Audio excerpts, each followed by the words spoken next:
शुद्ध बीजा पोटी फळे रसाळ गोमटी, मुखी अमृताची वाणी, देह देवाचे कारणी, सर्वांग निर्मळ चित्त जैसे गंगाजळ, मुखी अमृताची वाणी, देह देवाचे कारणी, तुका म्हणे जाती ताप दर्शने विश्रांती, मुखी अमृताची वाणी, देह देवाचे कारणी, विठ्ठल विठ्ठल विठ्ठल विठ्ठल विठ्ठल विठ्ठल महायोग पीठे तटे भीमरथ्यां, वरम पुंडरीकाय दातुं मुनीन्द्रैः, समागत्य तिष्ठन्तमानन्दकन्दं, परब्रह्मलिंगं भजे पांडुरंगा कर प्रथम नमन, पांडुरंगा कर प्रथम नमन, दूसरे चरण संता जय, दूसरे चरण संता जय,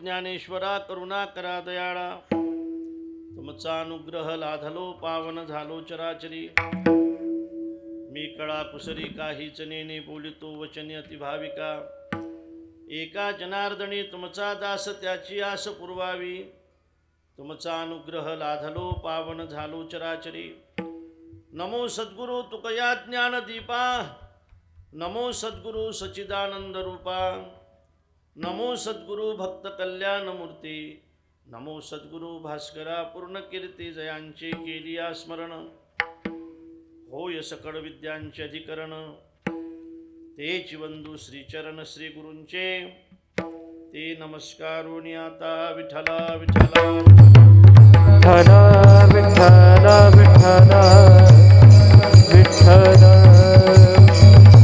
विठ्ठला विठ्ठला विठ्ठला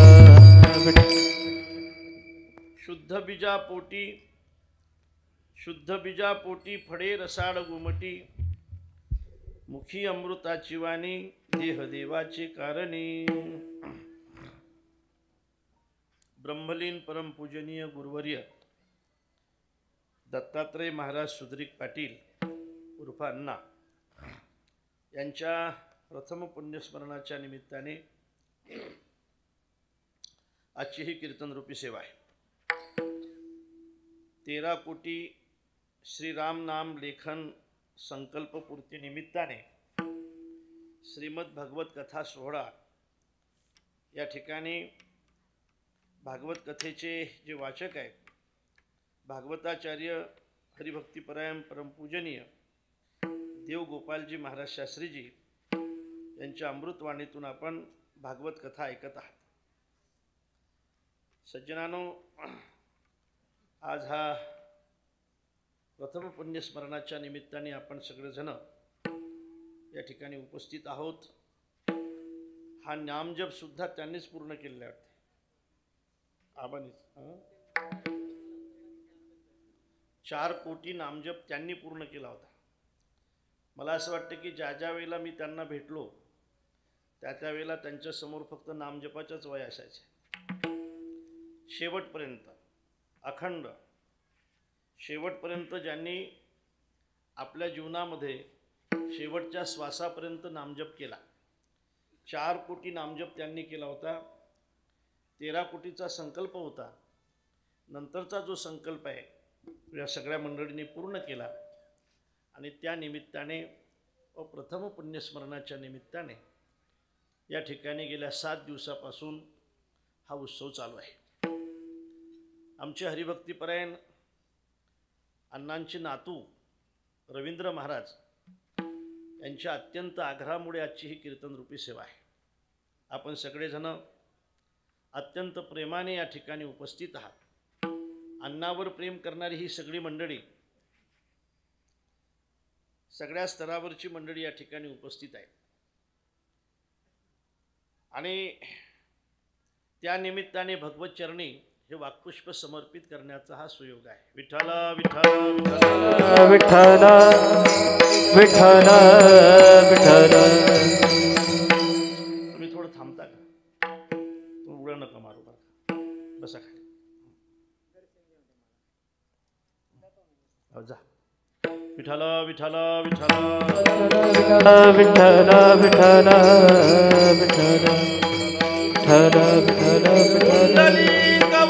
हरि विठ्ठल ज्ञानदेव तुकाराम भगवान की जय. विठ्ठल विठ्ठल विठ्ठल विठ्ठल विठ्ठल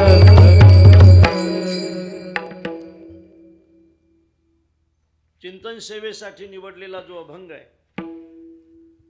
तो जगद्गुरु जगत्वंदनीय महाराष्ट्रभूषण संत शिरोमणी संत सम्राट वैराग्यमूर्ती श्री संत तुकोबाराय यांचा 4 चरणाचा अत्यंत महत्त्वाचा असा अभंग आहे. अभंगावर प्रथमतः आपण चिंतन करणार आहोत. नंतर काही सूचना आहेत त्या आपल्या संकल्पित वेळामध्ये आपल्याला द्यायच्या आहेत. सज्जनानो, या अभंगामध्ये जगद्गुरु तुकोबाराय कार्यकारणभाव संबंध प्रतिपादन करतात. संबंध अनेक प्रकारचे आहेत. कर्तृ-कर्तव्य भाव संबंध आहे, प्रतिपाद्य प्रतिपादक भाव संबंध आहे, जन्य जनक भाव संबंध आहे, तसाच कार्यकारण भाव संबंध आहे. हे सगळे संबंध आपण नेहमी पाहत असतो. एखादं जन्य जर आपल्याला समोर दिसत असेल तर त्याचं जनक आपल्याला मानावंच लागतं. एखादं प्रतिपादन जर आपल्याला समोर दिसत असेल तर प्रतिपाद्य अर्थात प्रतिपाद्य विषय जर दिसत असेल तर प्रतिपादन आपल्याला मानावंच लागतं. त्याला प्रतिपाद्य प्रतिपादक भाव संबंध असं म्हणतात. एखादं कार्य जर आपल्याला समोर दिसत असेल तर त्याचं कारण आपल्याला मानावंच लागतं. न मानून काय होईल, न मानून कसं जमेल, कारण मानावंच लागतं. आता हे मंदिर या ठिकाणी उभारलंय आपण. मंदिर हे कार्य जरी आपल्याला समोर दिसत असलं ना तरी नक्कीच याचं कारण काहीतरी आहे, याला उभारणारा कोणीतरी आहे. हा मंडप या ठिकाणी आपल्याला दिसतो ना, हे कार्य दिसतंय ना, नक्कीच याच्या पाठीमागं काहीतरी कारण आहे. जे जे कार्य तुम्हाला दिसत असेल त्याच्या पाठीमागं नक्कीच काहीतरी कारण आहे. कारण न मानून कसं काय जमेल. अलंकार दिसतायत ना, मग सोनार हे कारण मानलं पाहिजे. त्याचं निमित्त कारण, उपादान कारण, निमित्त उपादान कारण. त्याचं उपादान कारण सोनं असेल तर निमित्त कारण सोनार असेल. एखादा घट जर तुम्हाला समोर दिसत असेल तर त्याचं कारणसुद्धा आपण मानलं पाहिजे. उपादान कारण मानलं पाहिजे, निमित्त कारण मानलं पाहिजे, निमित्त उपादान कारण मानलं पाहिजे. त्याचं उपादान कारण आहे माती, निमित्त कारण आहे कुंभार, मानलं पाहिजे. न मानून कसं जमेल. बघा, तुम्ही जर अलंकाराचं कौतुक करत असाल तर तुम्हाला सोनाराचं सुद्धा कौतुक केलं पाहिजे. तुम्ही घटाचं जर कौतुक करत असाल तर तुम्ही कुंभाराचं सुद्धा कौतुक केलं पाहिजे. आणि मला असं वाटतंय ज्यांनी आपल्याला हा देह दिला, या देहाचं जर तुम्ही कौतुक करत असाल तर ज्यांनी हा आपल्याला दिला त्याचं सुद्धा केलं पाहिजे. विठ्ठल विठ्ठल विठ्ठल विठ्ठल विठ्ठल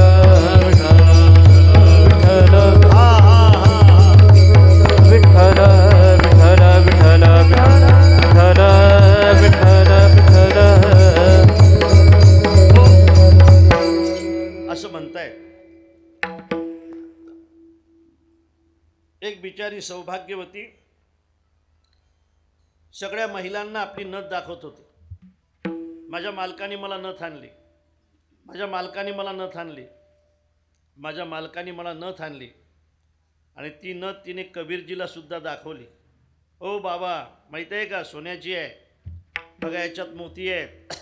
नथ आहे, नथ 2 तोळ्याची आहे.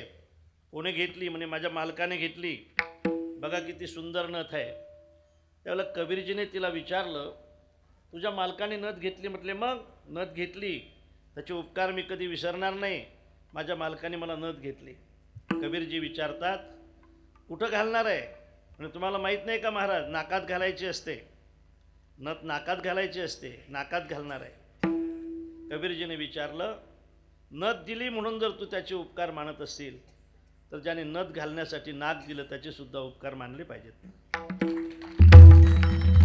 जेने हा जीव दिधला दान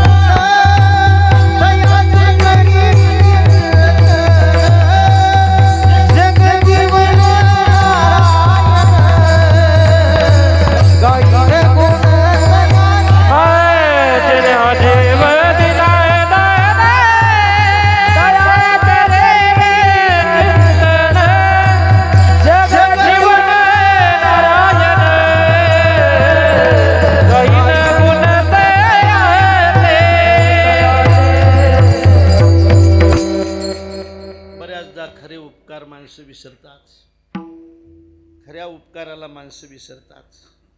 काही उपकाराला विसरायचं नसते का. गुरूंच्या उपकाराला विसरायचं नसते, मायबापांच्या उपकाराला विसरायचं नसते, देवाच्या उपकाराला विसरायचं नसते. खऱ्या अर्थाने गुरूंचे उपकार म्हणून आपण या ठिकाणी बोलू शकतो. गुरुजी आपल्यासाठी जर लहान झाले नसते तर विद्यार्थी महान झाले नसते. बरोबर आहे ना.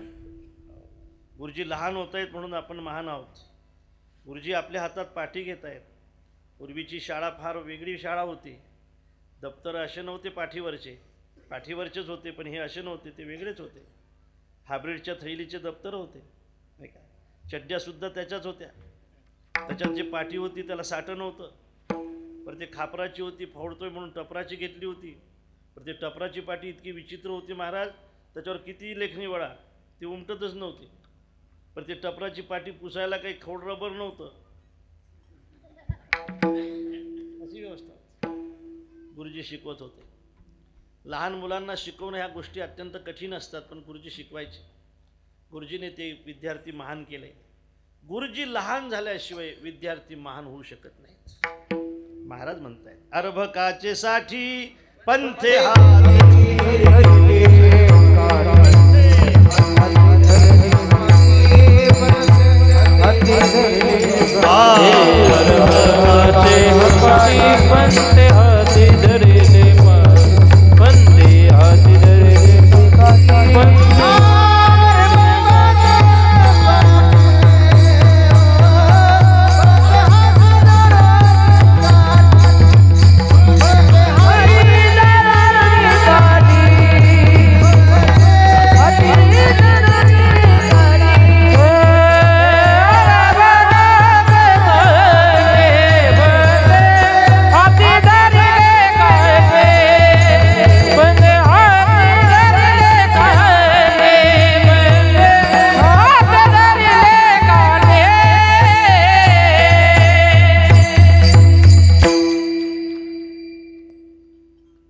वाक्य लहान आहे पण मस्त आहे. विद्यार्थ्याला महान करण्यासाठी शिक्षकाला लहान व्हावं लागतं. मुलाला मोठं करण्यासाठी आईला सुद्धा त्याच्यासाठी लहान व्हावं लागतं. एक घास विसा ठाई कीजे असं म्हणतायत माऊली. एक एक घास भरून त्याला मोठं करावं लागतं. मला असं वाटतंय की शिक्षकांचे उपकार विसरायचे नसतात, आई वडिलांचे उपकार विसरायचे नसतात. गड्या खूप उपकार असतात मायचे. ज्याचे उपकार असतील त्यांचे जर तुम्ही विसरत असाल तर तुम्हाला ब्रह्म राक्षस व्हावं लागेल. लक्षात ठेवा, उपकार विसरायचे नाही. पाठ जरी तुमची असली तरी त्याला खाजवणारे नख दुसऱ्याचे असतात. माणसं फार विसरतात महाराज. 10 वेळेला तुम्ही एखाद्या माणसावर उपकार करा, एखाद्या वेळेला त्याची मदत करू नका, ती माणसं सगळं विसरतात. आता तर ती संख्या फार वाढली. उपकार विसरण्याची संख्या इतकी वाढली की लोक मानतच नाहीत. आपल्या स्मरणामध्ये राहते पण त्याच्या स्मरणामध्ये राहत नाही. विसरतात लोक, फार विसरतात लोक. पूर्वी असं घडत नव्हतं. लोक उपकार विसरत नव्हते. आणि म्हणून शिक्षकांचे उपकार विसरायचे नाहीत, आई वडिलांचे उपकार विसरायचे नाहीत. तसं याहीपेक्षा पुढचे उपकार साधूचे आहेत, ते सुद्धा कधी विसरायचे नाहीत. सांगू का? तुलनात्मक सांगतो पा, तुम्ही ऐकताय म्हणून सांगतो. गुरुजीचे उपकार आहेत, प्रश्नच नाही. ते देव आहेत, प्रश्नच नाही. पण मला असं वाटते त्याच्यामध्ये एक उणीव आहे. गुरुजी एका तारखेची वाट पाहतात. एक तारीख कधी येणार आहे, कधी पगार होणार आहे ना. हा लोभ त्यांच्या जीवनामध्ये आहे. मानायचे आहेत, गुरुजीचे उपकार मानायचे आहेत, पण महाराजांना त्याच्यामध्ये एक उणीव दिसली, लोभ दिसला की ती ही उणीव आहे की ती एका तारखेची वाट पाहत, ही उणीव आहे. आई उपकार करते महाराज, आईसारखे उपकार कोण करू शकते? बघा 2-4 महिन्याचं असतं पहा, असं बाजूला टाकलेलं असतं, माय त्याच्या बाजूने बसलेली असते, माय त्याच्याशी बोलत असते, काही समजत नाही त्याला, बरोबर आहे ना माझं? काही समजत नाही त्याला. त्याला बोलते माझे भांडे राहिले दादा, बोलते ना, काय समजतं त्याला भांडे? माझं धुणं राहिलं, काय समजते त्याला धुणं? 4-5-6 महिन्याचं आहे, काय समजते त्याला? तुझा दादा शाळेतून येणार आहे, आता ट्युशनवरून येणार आहे, त्याचा डबा मला करून द्यायचा आहे, काय समजते त्याला डबा? काही समजते त्याला? माझा स्वयंपाक राहिला, काही समजते त्याला? तुम्ही बोलताय का नाही प्रेमाने त्याच्याशी? बोलताय तुम्ही? हो. माझं आता धुणं राहिलं, तुझे पिता घरी येणार आहेत, पिता, तुझे पिता पिता पिता घरी येणार आहेत, तुझे पिता, पिताच म्हणतात नाही का? तुझे पिता पिता पिता घरी येणार आहे, त्यांच्या अंगावर थंडगार पाणी टाकायचं आहे मला, काय समजते त्याला? आई इतक्या प्रेमाने जर मुलाशी बोलत असेल तर मुलाने सुद्धा म्हातारपणी आपल्या आई वडिलाशी प्रेमाने बोललं पाहिजे. काय लागते रे त्यांना? काय लागते? काही तुम्हाला जास्त मागत नाहीत, फक्त एवढंच मागतात की गड्या प्रेमाने बोलत जा 2 शब्द, यापेक्षा दुसरं काय मागतायत?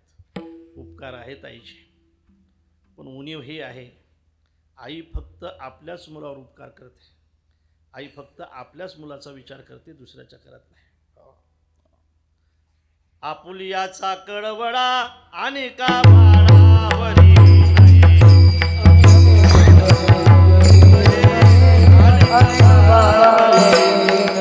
आपुलियाचा कळवळा अनिक मागावरी नाही, अनिक मागावरी नाही, अनिक मागावरी नाही.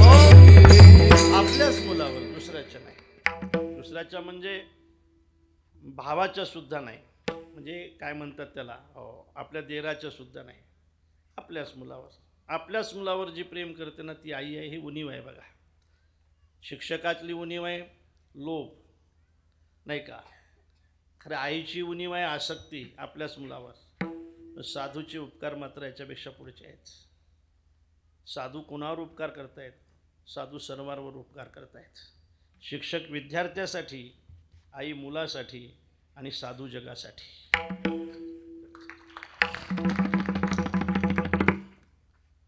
जगाच्या कल्याणा संताच्या, जगाचा कल्याण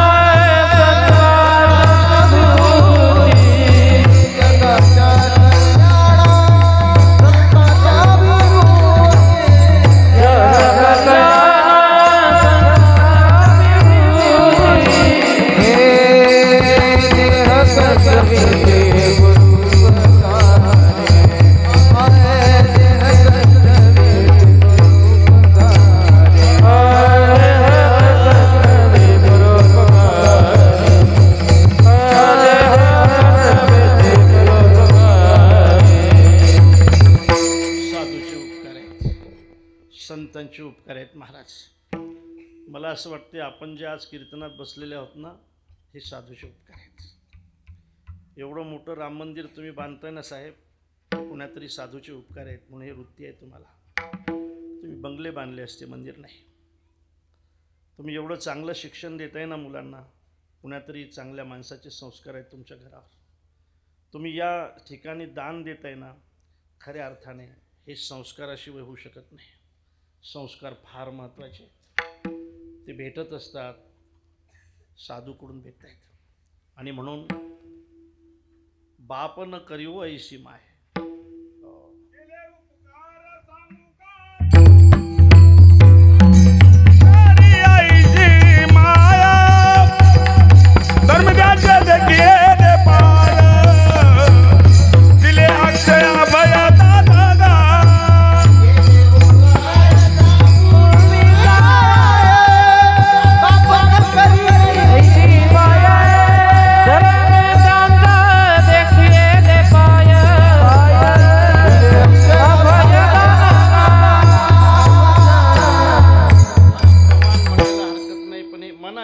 सांगितले याच्यामध्ये बरं का.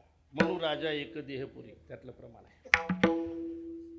आणि म्हणून संतांचे उपकार आहेत. आपण आज देशामध्ये संस्कृती दिसते ना, हे संतांचे उपकार आहेत. त्याशिवाय संस्कृती कशी दिसेल महाराज. जे लोक आता खुलेआम म्हणतायत किंवा मांस खाल्लं तर आमच्या विठोबाला चालते, कसं काय चालते मला माहित नाही, पण खायाबद्दल हरकत नाही, पण विठोबालाही चालते म्हणते, माझ्या विठोबाला चालते. खरं सांगू का गुरुजी,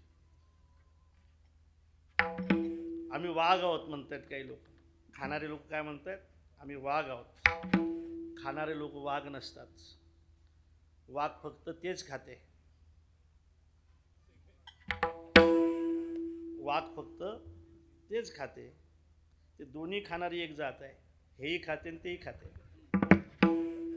काय म्हणतात रे पोरं, अरे वाघ फक्त मांसच खाते का नाही, दुसरं काही खाते का, चपाती खाते का वाघ, नाही. काय खाते, फक्त मांस खाते. ते दोन्ही कोण खाते, हेही खाते आणि तेही खाते. अरे हेही खाते आणि तेही खाते, त्याला काय म्हणतात, पोळी खाते आणि मांसही खाते, त्याला कुत्रा म्हणतात ना. हे वाघ नाहीत. विठाला विठाला विठ्ठल विठ्ठल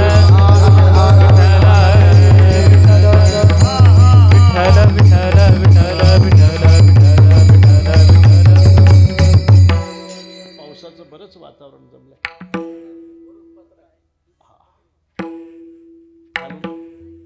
येत नाही का इकडे, बरोबर, असू द्या, काय आपल्या वेळेप्रमाणे बघू. संतांचे फार मोठे उपकार आहेत, देवाचे उपकार आहेत. काही गोष्टी मिळत असतात, काही गोष्टी येत असतात, काही गोष्टी भेटत असतात, नाही का. काही गोष्टी येत आहेत. माणसाला ताप येतो, नाही का, ताप आला म्हणतो, नाही का. काही गोष्टी सहज एखाद्या वेळेला रस्त्याने भेटत असतात की हे आम्हाला भेटले. पण काही गोष्टी मिळत असतात, काही गोष्टी दिल्या जातात. महाराज म्हणतायत आम्हाला काही गोष्टी देवाने दिल्या. दिले इंद्रिये, हातपाय कान, डोळे मुख बोलाया वचन. दिलेल्याचे उपकार कधी विसरायचे नसतात महाराज. त्याने इंद्रिय दिले, त्याने देह दिला, त्याने जीव दिला. जेणे हा जीव दिला दा, हे सगळं त्याने दिलं. म्हणून त्याचे आपल्यावर उपकार आहेत. याचा अर्थ असा आहे, हे कार्य जर तुम्हाला समोर दिसत असेल तर त्याचं कारण मानलंच पाहिजे. हा माझा विषय आहे. कार्य दिसते ना, कारण मानलं पाहिजे. पुढे चला. एखादं दुःख दिसते ना, दुःख दिसत असेल तर त्याचं कारण आहे पाप, मानलंच पाहिजे. सुख दिसत असेल ना, त्याचं कारण आहे पुण्य, मानलंच पाहिजे. एखाद्या वेळेला खूप चांगलं करूनही जर चांगलं होत नसेल ना, देवावर रुसायचं नाही, आपलं कर्म शोधायचं. नक्कीच कुठंतरी कर्मामध्ये घोळ झालेला आहे, म्हणून ते आपल्याला भोगावं लागते. सर्वसामान्यालाच भोगावं लागते असं नाही, देवाला सुद्धा. फक्त देवालाच भोगावं लागते असं नाही, देवाच्या बापाला.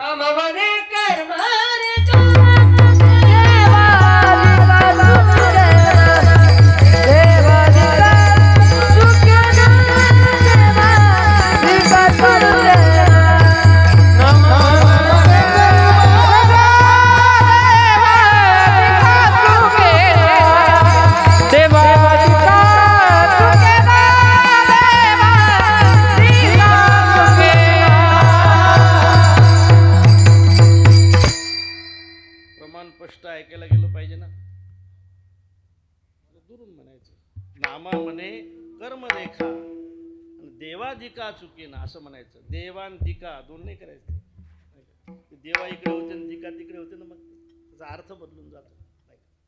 म्हणून कर्मे दशरथ वियोगे मेला, कर्मे श्रीराम वनवासा गेला, कर्मे रावण क्षयो पावला, वियोग घडला सीतादेवी. हे प्रमाण आपण सगळेजण पाहतो. महाराज लक्षात ठेवा, कर्म हे भोगावंच लागतं. बऱ्याचदा आपला आरोप आहे, माझासुद्धा आहे तर, माझासुद्धा आहे तर, माझाच काय, महाराजांचा सुद्धा आहे तर. देवा तुझा माझा कारे वैराकार दुःखाचे डोंगर दाखविसी. हे माझं तुझं काय वैर आहे का म्हणे? तो काय इतकं दुःख देतो आमच्या प्रपंचामध्ये, तू काय केलं रे तुझं? आम्ही देवाला सुद्धा, महाराजांना सुद्धा हा प्रश्न आहे. मला असं वाटते आपल्यासारख्यांना सुद्धा हा प्रश्न पडणं साहजिक आहे. काय होते महाराज, काहीच करत नाही तो काही माणसं, पण त्यांची श्रीमंती जात नाही.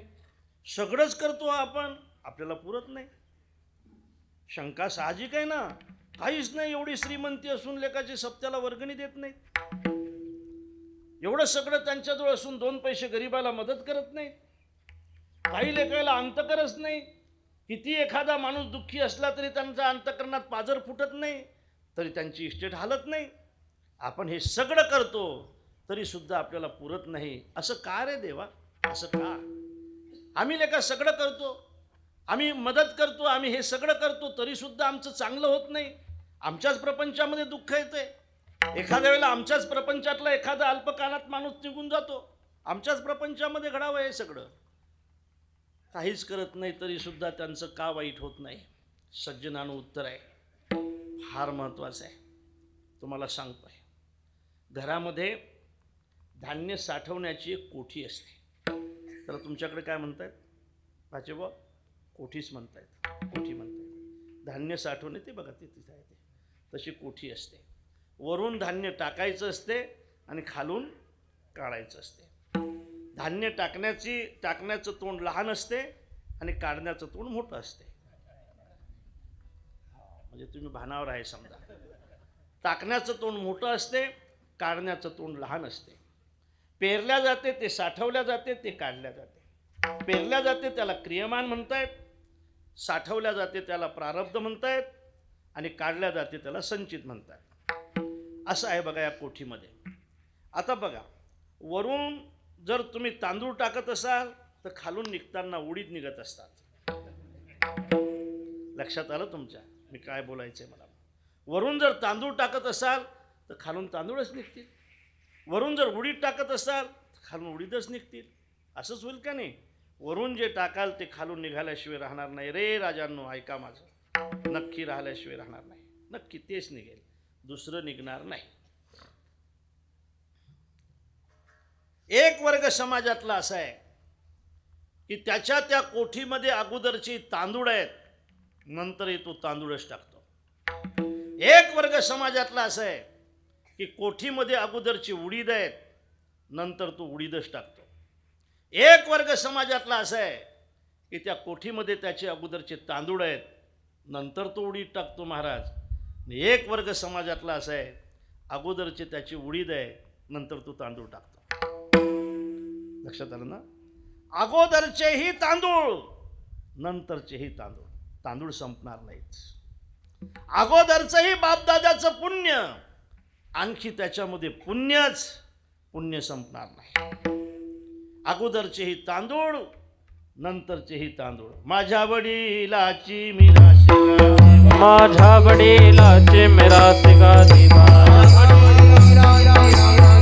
माझ्या वडिलांची मिरासी गा देवा.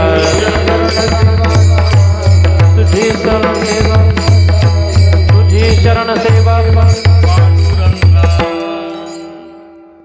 पहिले ही ऐका, तांदूळच आहेत, नंतरही तांदूळच टाकणं चालू आहे. निश्चिंत राहा, तांदूळ संपणार नाहीत. पण दुसरा वर्ग असा आहे सर की त्याचे पहिले उडीदच आहे, नंतर उडीदच टाकणं चालू आहे. पहिले उडीद, नंतर उडीद, सगळं उडीदच. मग उडीद संपली कशी? समाधान नाही भेटणार. श्रीमंती म्हणजे समाधान नाही बरं. समाधान वेगळी गोष्ट आहे. आणि म्हणून पहिले उडीद, नंतरचे उडीद, असा एक वर्ग आहे. तिसऱ्या वर्गाबद्दल आपल्याला शंका आहे. त्याच्याबद्दल आपण सारखी शंका घेत असतो, माझी आणि तुमची सुद्धा आहे, की तांदूळ का संपत नाहीत? तांदूळ उडीद टाकणं चालू आहे तरी तांदूळ का संपत नाहीत? संपतील. पहिले त्याच्या बापदादाने तांदूळ टाकलेत ना, हा उडीद टाकतोय ना, संपतील एक दिवस. एक दिवस उडीद लागल्याशिवाय राहणार नाही. आणि उडीद लागू द्या, मग उशीरच लागणार नाही. आपला वर्ग तो आहे की आपले पहिले उडीद आहेत, नंतर तांदूळ टाकणं चालू आहेत. मी तुम्हाला सांगतो सज्जनानो, तांदूळ टाकणं थांबवू नका. तांदूळ टाकत राहा, तांदूळ टाकत राहा, तांदूळ टाकत राहा. तुम्हाला शपथ घेऊन सांगतो, एक दिवस उडीद संपल्यानंतर तांदूळ लागल्याशिवाय राहणार नाहीत. उपजले मेले आईसे किती, उपजले मेले ऐसे की, उपजले मेले ऐसे की.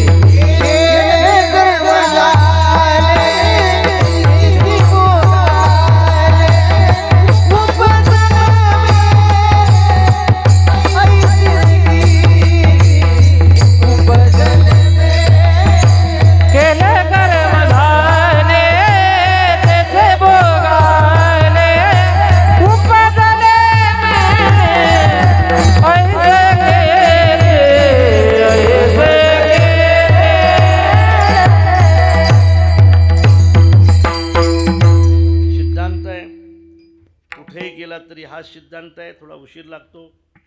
आपले वर्ष खूप कमी असतात, कालाचे वर्ष फार मोठे असतात. आपण बऱ्याचदा वर्षाने आपलं जीवन मापत असतो. ब्रह्मदेवाच्या कालाचा आणि आपला जर विचार केला तर तो फार मोठं चक्र आहे. हे भरून द्यावं लागतं. पुढे चाला. आणि म्हणून दिसत असतं पहा रामायणामध्ये बरं का, अनेक दृष्टांत आलेत, अनेक कथा आल्यात. दृष्टांत म्हटल्यापेक्षा कथा आल्या. एक कथा त्यातली अशी आहे की दशरथ राजे खाली पडलेले आहेत. कैकेयीने 2 वर मागितले. पहिल्या वराने भरताला गादी आणि दुसऱ्या वराने रामाला वनवास. राजाला ते द्यावे लागले, कारण रघुकुल रीत सदा चली आई, प्राण जाई बरुबचन न जाई. रघुकुलाची ती रीत असल्यामुळे राजाला ते द्यावे लागले. आणि रामप्रभू वनवासामध्ये गेले. भरत शत्रुघ्न मामाच्या घरी होते. आणि सुमंत परत आल्यानंतर चांगलं आहे, सुमंताला राजाने विचारलं. कौसल्याच्या मांडीवर डोकं टेकून खाली पडलेला राजा समोर उभ्या असलेल्या सुमंताला विचारतो, सुमंत, हा राजेसाहेब, तुला सांगितलं होतं ना मी रथ घेऊन जा म्हणून? गेलो होतो साहेब. तुला सांगितलं होतं ना 4 दिवस वनवासामध्ये ठेव त्यांना आणि परत घेऊन ये म्हणून? हा राजेसाहेब. तुला हे सांगितलं होतं ना मी, राम लक्ष्मण एखाद्या वेळेला ऐकणार नाही, पण जनकाच्या मुलीला सोडू नको म्हणून? तिला सुद्धा सोडून आलाय तू. अरे जिचं पाऊल अजून पालखीच्या बाहेर पडलं नाही. या या या ना शास्त्री, या या हरी महाराज. विठाला विठाला विठाला विठ्ठल विठ्ठल विठ्ठल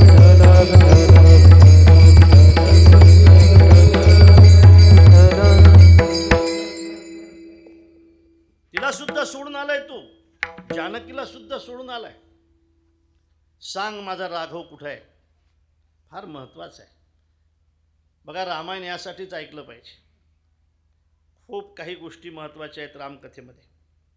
त्यावेळेला दशरथ राजाने विचारलं, काय रे सुमन, माझ्या राघवने माझ्यासाठी काय निरोप पाठवला रे? त्यावेळेला सुमंताने राजाला निरोप सांगितला.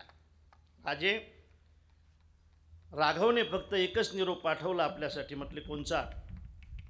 ज्या दिवशी माझा भरत गादीवर बसेल ना, तो दिवस मला कळवा. त्या दिवशी माझी कुटिया सुद्धा मी सजवल्याशिवाय राहणार नाही. हा निरोप आहे.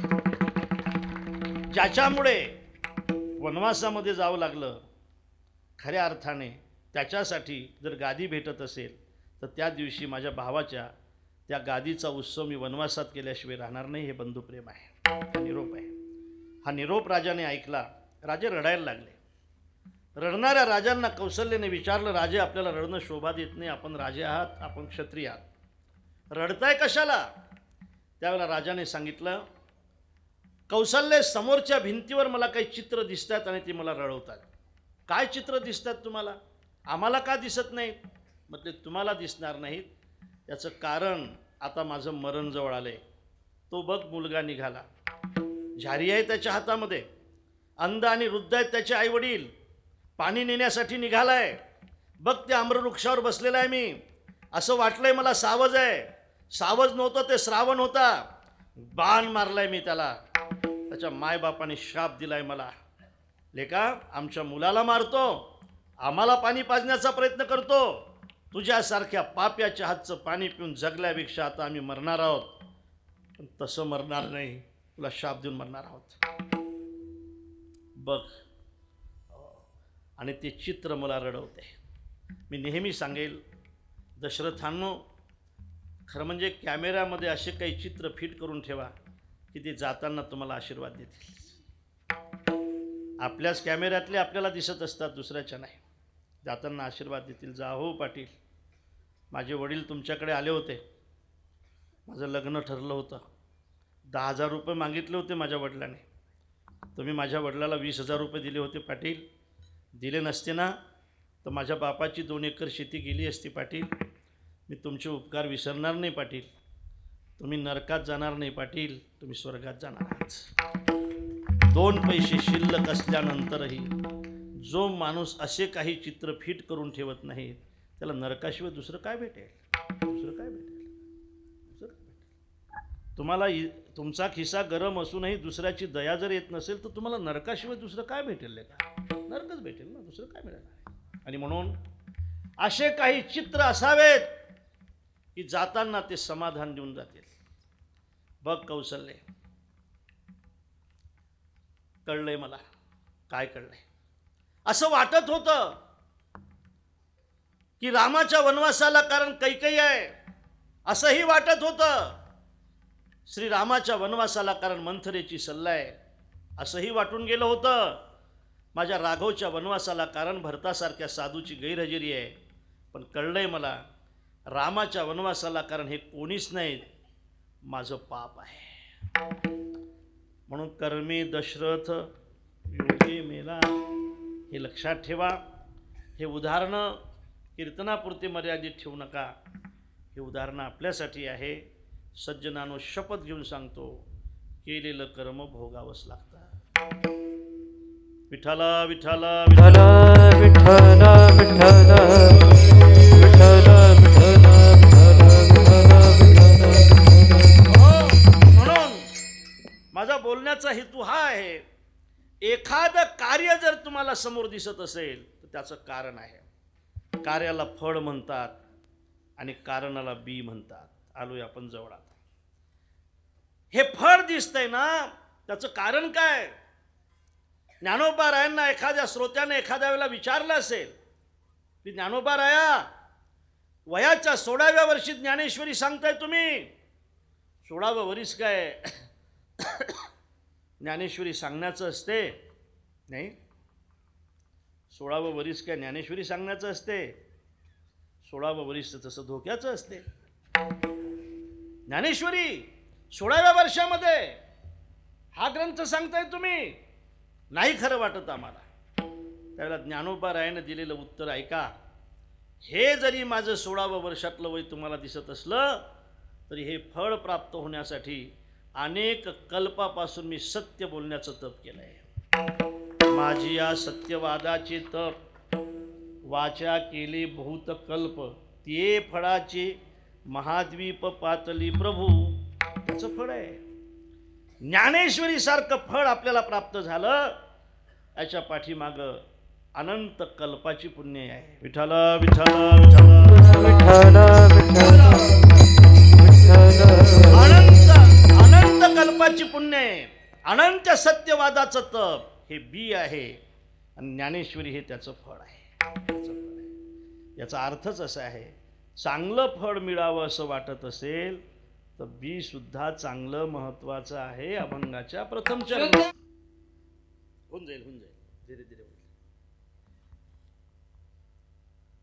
हरिभक्तीपरायण आमचे त्यांच्या अमृतवाणीतून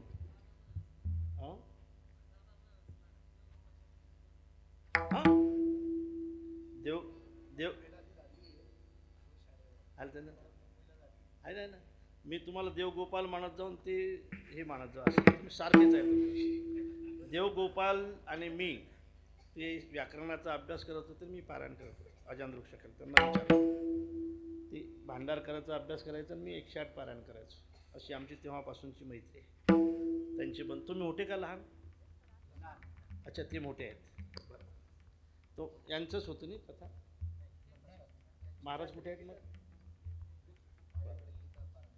गीता पारायणाची सेवा महाराजांकडे होती आणि यांचे मोठे बंधू आमचे मित्र आणि फार मोठे विद्वान, प्रकांड विद्वान बरं का, असे आमचे देव गोपालजी शास्त्री. त्यांचं नाव प्रसिद्ध आहे सगळ्या महाराष्ट्रात. त्यांची कथा. बरं झालं ते आले नाहीत. आपला खेळ चालू आहे कसं आहे बी. जरा धीरे धीरे या म्हणा, तोपर्यंत आमचं होऊन जातं. फळ चांगलं फळ पाहिजे ना. मग काय काय असलं पाहिजे? जमीन असली पाहिजे. फक्त जमीन असून जमणार नाही, त्याची मशागत असली पाहिजे. फक्त मशागत असून जमणार नाही, पाऊस पडला पाहिजे. फक्त पाऊस असून जमणार नाही, वापसा झाला पाहिजे. फक्त हे सगळं असून जमणार नाही, बी चांगलं असलं पाहिजे.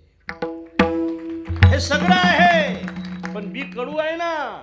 पेरी कडू जिरे मागी अमृत फळे, पेरी कडू जिरे.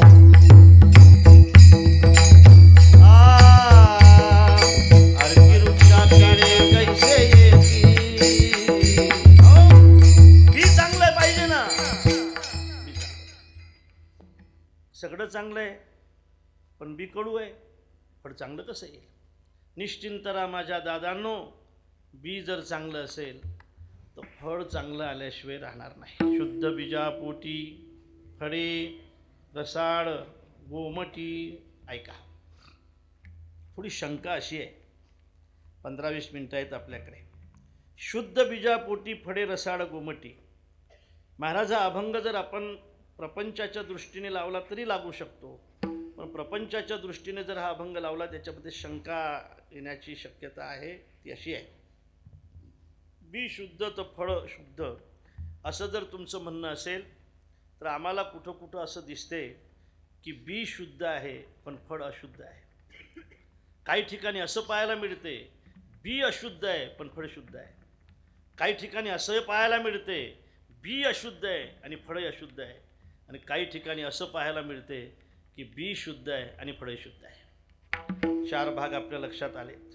काही ठिकाणी असं पाहायला भेटते की बी शुद्ध आहे, बी अशुद्ध आहे पण फळ शुद्ध आहे ना. बी अशुद्ध आहे, अत्यंत अशुद्ध आहे बी. इतका अशुद्ध आहे बी की ते बी म्हणते की माझ्या राज्यामध्ये कोणी देवाचं नाव घ्यायचं नाही. नाव घेऊन दी देवाचे हे ब्रीद हिरण्यकश्यपूचे. माझ्या राज्यामध्ये कोणी देवाचं नाव घेणार नाही. घ्यायचं असलं तर माझं घ्यायचं. जय हिरण्यकश्यपू, जय हिरण्यकश्यपू असं म्हणायचं. देवाचं नाव घ्यायचं नाही. किती अशुद्ध आहे महाराज. देवाचं नाव घ्यायचं नाही. देवाचं नाव घ्यायचं नाही हा अशुद्धपणा नाही. अशुद्धपणा नाही, अशुद्धपणा आहे. बी अत्यंत अशुद्ध आहे. त्या बियाचं नाव आहे हिरण्यकश्यपू. पण फळ मात्र इतकं शुद्ध आहे महाराज की त्या फळाचं नाव आहे प्रल्हाद. प्रल्हादासी पिता करीतो चाचणी. प्रल्हादासी पिता करीतो जाचणी. प्रल्हादासी पिता करीतो चाचणी. प्रल्हादासी पिता करीतो जाचणी. हरितो स्मरे मनी नारायण.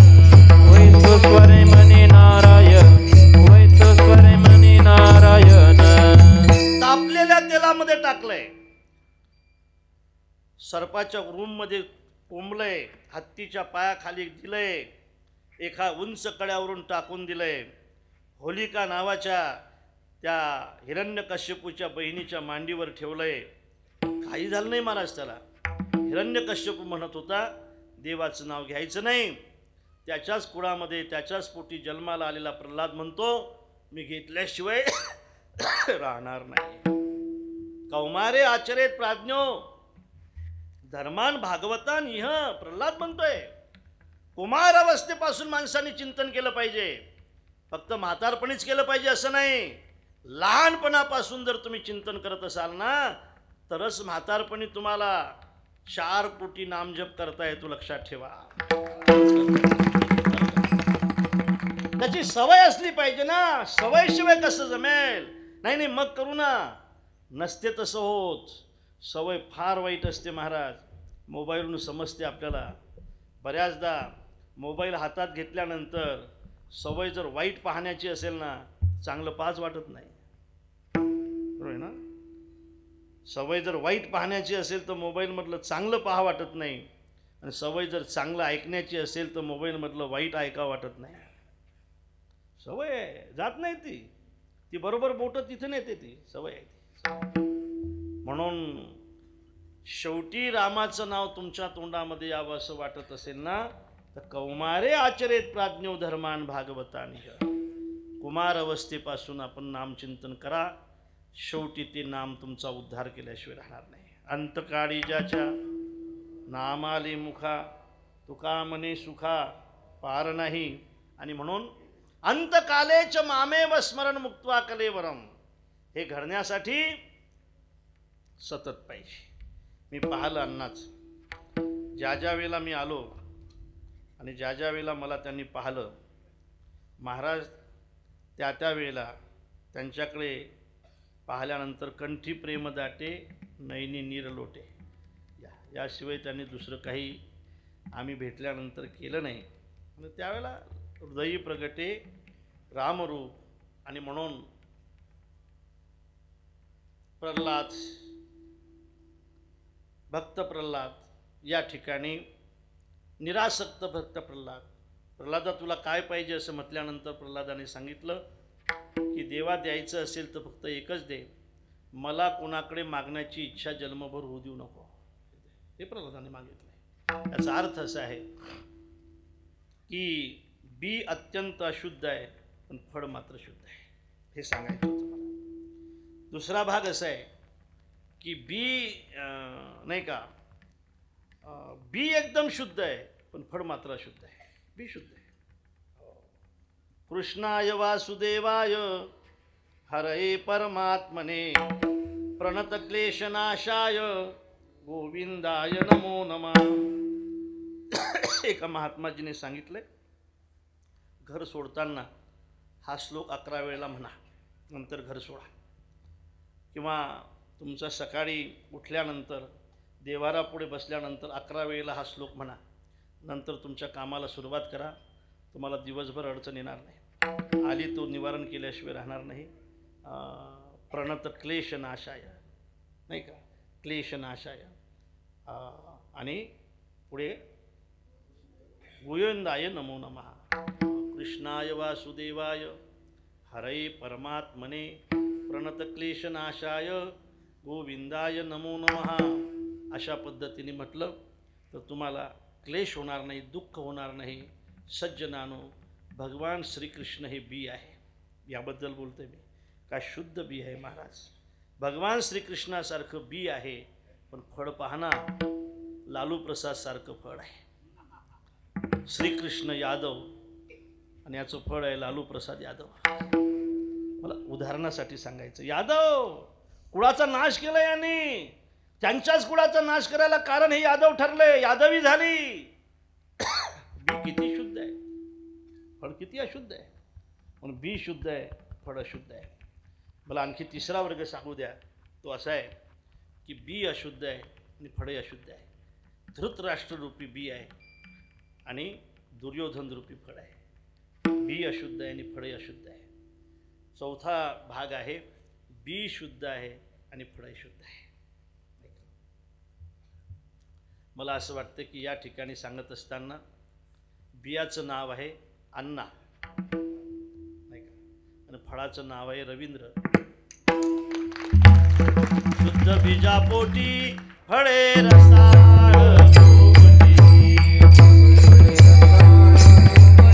फळे रसाळ अशुद्ध बीजापोटी फळे रसाळ गोमटी, फळे रसाळ गोमटे, फळे रसाळ गोमटे. बियाचा आणि फळाचा संदर्भ लावत असताना मी चिंतन आपल्या पुढे मांडणार आहे. 10 मिनिटांमध्ये थांबायचं आहे मला. चिंतन असं आहे, महाराज शास्त्री महाराज, बी म्हणजे हे बी नाही. माझ्या मते बी म्हणजे साधन आहे. फळ असेल तर त्याला बी मानलंच पाहिजे. साधन आहे बी आहे, साधन याला बी म्हणतात. ज्ञान हे बी आहे, कारण त्याला फळ आहे. मोक्ष हे त्याचं फळ आहे. कर्म हे बी आहे, यज्ञ हे बी आहे, नाम हे बी आहे. ज्ञान याचं फळ आहे मोक्ष. कर्म याचं फळ आहे अंतकरणाची शुद्धी. योग या बियाचं फळ आहे चित्तवृत्तीचा निरोध. यज्ञ या बियाचं फळ आहे स्वर्ग प्राप्ती. बरोबर आहे? ऐकताय ना तुम्ही? हे बी आहे आणि एक फळ आहे. बी आहे ज्ञान, त्याचं फळ आहे मोक्ष. बी आहे कर्म, त्याचं फळ आहे अंतकरणाची शुद्धी. बी आहे योग, त्याचं फळ आहे चित्तवृत्तीचा निरोध. आणि बी आहे यज्ञ, त्याचं फळ आहे स्वर्ग. आता ऐका आणखी की बी एक आहे आणि फळ एकच आहे. ज्ञान बी एक आहे, त्याचं फळ एकच आहे. कर्म बी एक आहे, त्याचं फळ एकच आहे. योग बी एक आहे, त्याचं फळ एक आहे. पण महाराजांना या ठिकाणी जे अभिप्रेत आहे ना ते हे आहे, बी एक आहे, फळं मात्र अनेक आहेत. असं बी कोणचं?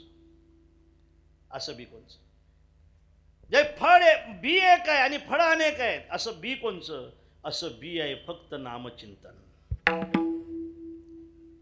काय नो हे केले एका चिंतिता विठ्ठले, सर्व साधनाचे सार, भवसिंधू उतरी पार. आणि म्हणून या ठिकाणी जे बी आहे ना ते नामचिंतन रूपी बी आहे. त्याचं पहिलं फळ आहे मुखी अमृताची वाणी. अमृतासारखी वाणी, अमृत तत्वाला प्राप्त करून देणारी वाणी. विठ्ठल विठ्ठल विठ्ठल विठ्ठल विठ्ठल विठ्ठल विठ्ठल. पसायदानातली ओवी आहे. चला कल्पतरूचे आरव, चेतना चिंतामणीचे गाव, बोलती जी अर्णव पियुषांचे अमृताचे. माऊलीची इच्छा अशी आहे, माऊलीचं पसायदान असं आहे, माऊलीची मागणी आहे, कल्पतरूचे बगीचे असावेत, ते एका ठिकाणी नसावेत, चालणारे असावेत.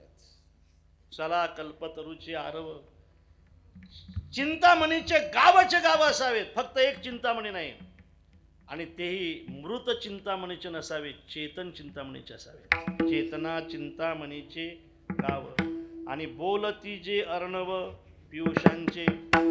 अर्णव तळेचे तळी असावे, तलावाचे समुद्र असावा, आणि तो अमृताचा असावा, आणि तो फक्त असा शांत नसावा, तो बोलणारा असावा. काय हे कल्पनाच वेगळी आहे महाराज, ही कल्पनाच वेगळी आहे, लक्षात ठेवा. जगाने मान्य केली ही कविता, ती कविता म्हणतात त्याला. जगाने मान्य केलं हे पसायदान, की असं पसायदान मागणाऱ्या या जगाच्या पाठीवर एकमेव जर कोणी असतील तर ते फक्त आमचे ज्ञानोबा आहेत. लक्षात ते खराची व्यंकटी. आणि म्हणून अमृताची वाणी याचा अर्थ अमृत तत्वाला प्राप्त करून देणारी वाणी. हे नामचिंतन रूपी बियाचं पहिलं फळ आहे. दुसरं फळ आहे देह देवाचे कारणी. आपला देह एकतर देशाच्या कारणी असला पाहिजे, आपला देह एकतर धर्माच्या कारणी असला पाहिजे, आपला देह एकतर देवाच्या कारणी असला पाहिजे. देवाच्या कारणी लागलेला देह हाच खऱ्या अर्थाने कारणी लागण्यासारखा असतो. छोटासा दृष्टांत आहे महाराज.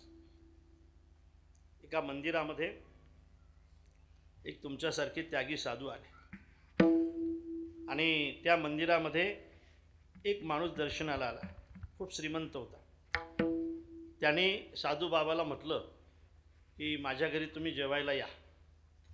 त्याला विचारलं, एकदम साधा, काही कपडे वगैरे काही नाही म्हणजे एकदम साधा कपडे, म्हणजे एकदम साधे कपडे. आणि त्याला विचारलं, तू म्हटले काय रे तुझा व्यवसाय? म्हटले आहे व्यवसाय.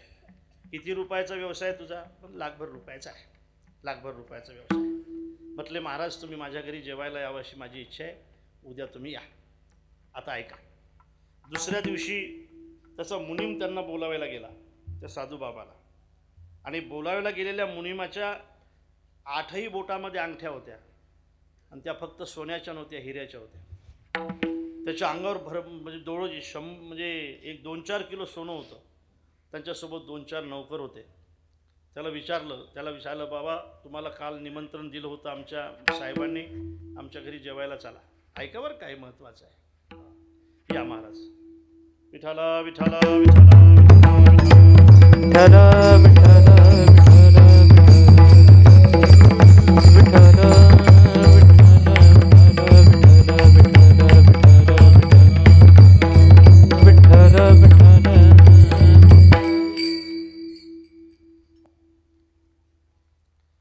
आम्ही शेगावला होतो. शेगावला आमच्याकडे संन्याशांची सेवा होती. एक संन्यासी तिथं आले होते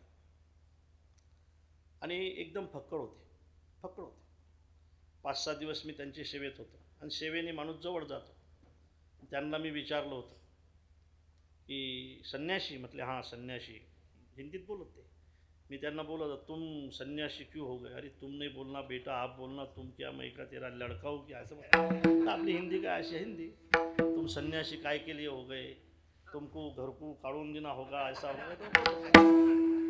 तो तुमको कोई ये खेती बाड़ी कोई नहीं होंगी इसलिए तो अपन ये निकले ऐसे, ते बोलले होते मला. अरे बोले बेटा तेरे सरीका मैं 7वीं नापास नहीं हूँ. मैं आयस हूँ. आयस माहीत आहे. आयस हूँ मैं. आयस म्हणजे कोण, कलेक्टर. मैं अकेला नहीं बोले, मेरा भाई, हम दोनों भाई आयस आहे. आम्ही दोघंही भाऊ कलेक्टर आहोत, दोघंही संन्यासी आहोत.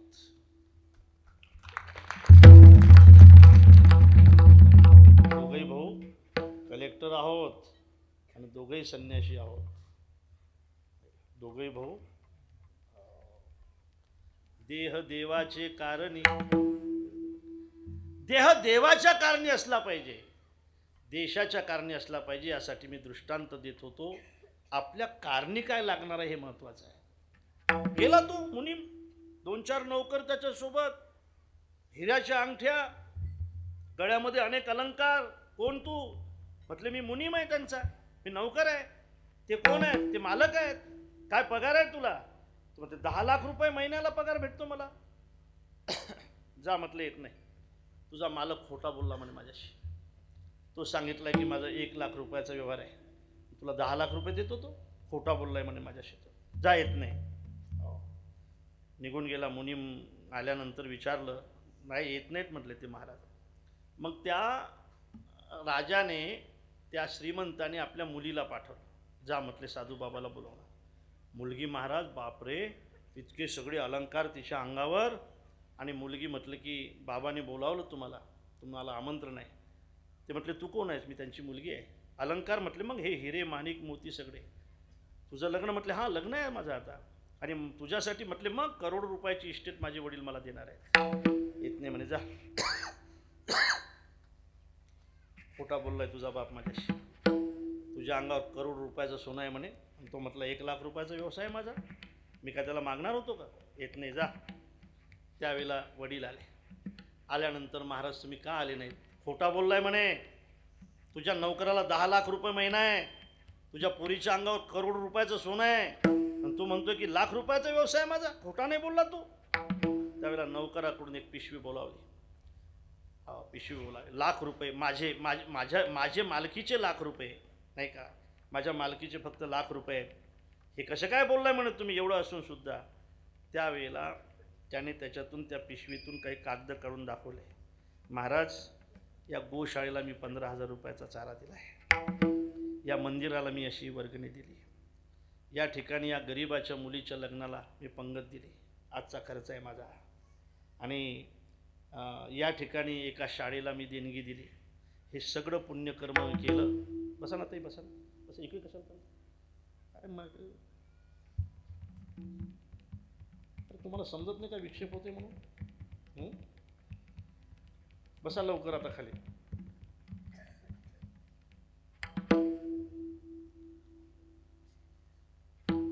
एक 1 लाख रुपये हे मी रोज दान करतोय. गोशाळेला करतो, गरीबाला करतो, अन्नदानाला करतो. खरं सांगू का महाराज, हेच माझी इस्टेट आहे.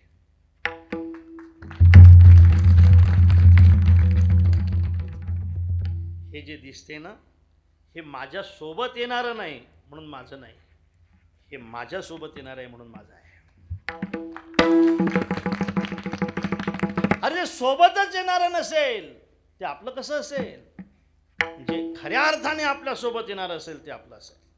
मी त्या झुंझुनवाल्याची एक मुलाखत पाहिली. झुंझुनवाला 45,000 कोटी रुपयाची एकट्याची इस्टेट. शेवटी त्यांनी सांगितलंय की प्रेमाने राहा, दानधर्म करा, पैशावर प्रेम करू नका वाजपेयीपेक्षा जास्त. सोडून चाललोय मी 45,000 कोटीची इस्टेट. म्हणून कारणी लागलं पाहिजे हे सांगतोय मी तुम्हाला. कारणी ते लागत नाही की जी उपभोगासाठी असते, कारणी ते लागते की जी उपयोगासाठी असते. उपभोगासाठी असेल ते कारणीच लागत नाही, उपयोगासाठी असते ते कारणी लागते. देह देवाचे कारणी, मुखी अमृताची वाणी हे पहिलं फळ आहे. देह देवाचे कारणी हे नामचिंतन रूपी बियाचं दुसरं फळ आहे. सर्वांग निर्मळ, सर्वांगाने निर्मळ असणं हे तिसरं फळ आहे. चित्त जैसे गंगाजळ, गंगाजळामध्ये जसा विकार निर्माण होत नाही तसं ज्याच्या चित्तामध्ये कधी विकार निर्माण होत नाही हे नामचिंतन रूपी बियाचं चौथं फळ आहे. आणि अत्यंत महत्त्वाचं फळ आहे महाराज मोक्ष. हे सुद्धा नामचिंतन रूपी बियाचंच फळ आहे. सांगू, तुका म्हणे जाती ताप म्हणजे आत्यंतिक दुःखाची निवृत्ती, हेच मोक्षाचं स्वरूप आहे ना. आणि तुका म्हणे जाती ताप, दर्शने विश्रांती म्हणजे मोक्षाची प्राप्ती. तुका म्हणे जाती